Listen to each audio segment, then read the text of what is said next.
morning. I'd like to talk to you guys for a little bit about special education and the somewhat complicated history of how it came about, but I want to just outline some of the basic aspects of it for you. I want to begin by talking about the fact that the history of special education actually dates back hundreds of years to the uniqueness of the American experience. This began in one-room schoolhouses and frontier schools where students were at very different levels and different ages, and very often just one teacher would be responsible for the whole day for teaching those different children at their different levels and their different needs. And in some ways that becomes the modern model for special education: differentiation, individualization.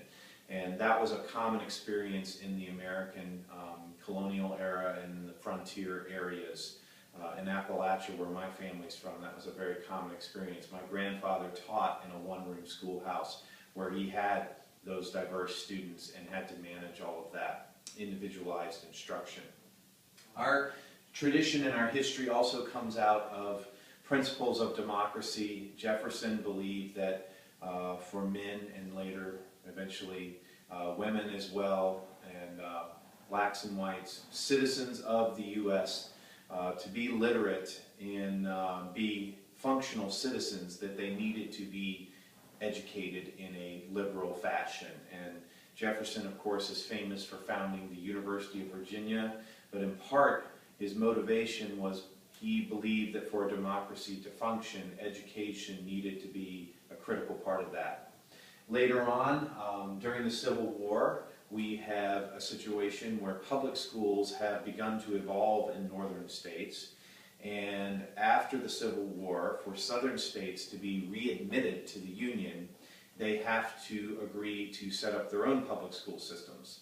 So by the 20th century, we have public schools established everywhere. Even though there's technically not anything in the Constitution that requires that, it's become a fait accompli. It's a fact after the fact that we now have a public school system in all 50 states and that students are required to attend there.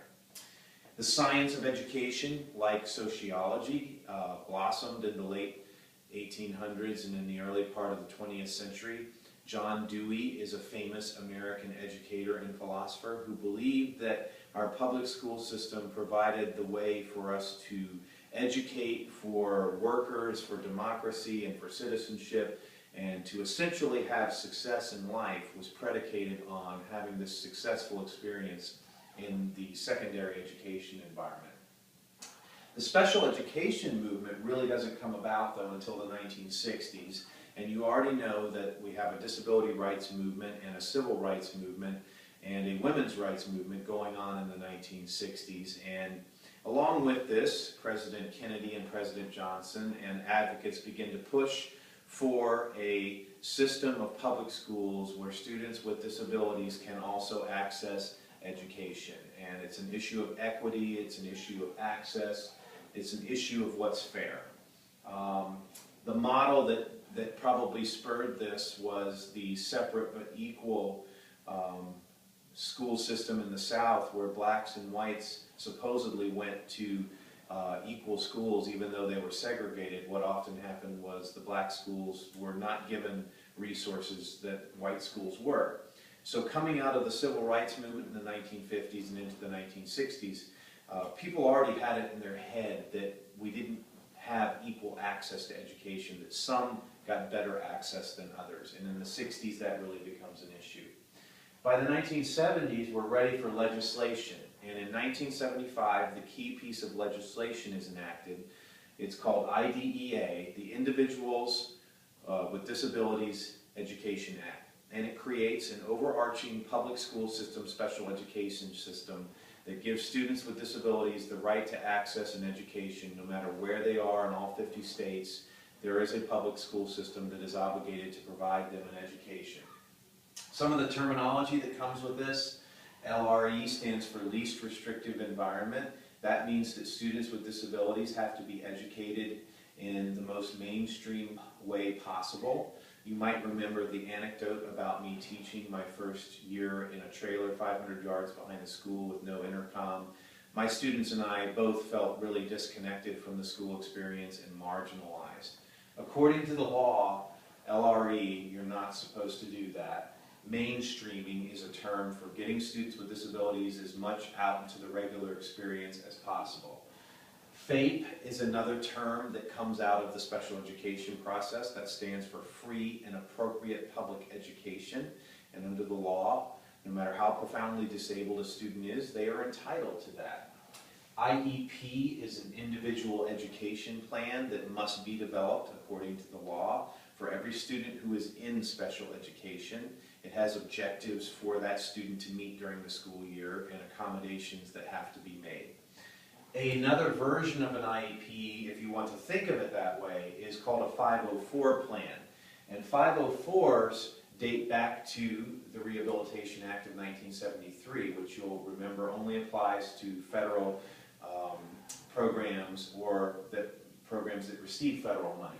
1975 IDEA sort of closes the loop, but we still have 504 plans today, typically for medical-oriented minor accommodations or for other health impairments like ADHD is sometimes considered OHI. But IEPs are much more detailed, much more extensive, and much more rigorously enforced, typically, than 504 plans. More recently, we had legislation come along called No Child Left Behind, which was intended to not only help students with disabilities, but to target populations of students that were marginalized who don't have disabilities. So English second language learners, for example, might be failing in school or struggling in school, but don't have a classic learning disability. Using RTI techniques, which is called response to intervention, the law now allows schools to essentially give a type of special education, although they don't call it that, to any student who is struggling in school. And right now, this RTI process works side by side with an IEP process. There are different ways to help students who are struggling. The IEP remains a formal way to help a student with a disability that most schools really still rely on heavily, although some have experimented with using RTI to help students with disabilities. The question that's overarching about special education, and is a question we'll discuss in class, is this: what is special about special education? And I'll ask you to think about your own experiences in high school, your own experience with a family member or a friend that you know has been in a special education setting. And if you went to a private school, maybe you haven't had much exposure to this, but we're going to talk about special education. Why is it necessary, and what makes it special, and is that a good thing? So there's some introductory literacy for you about how this special education process came about. We'll see you soon.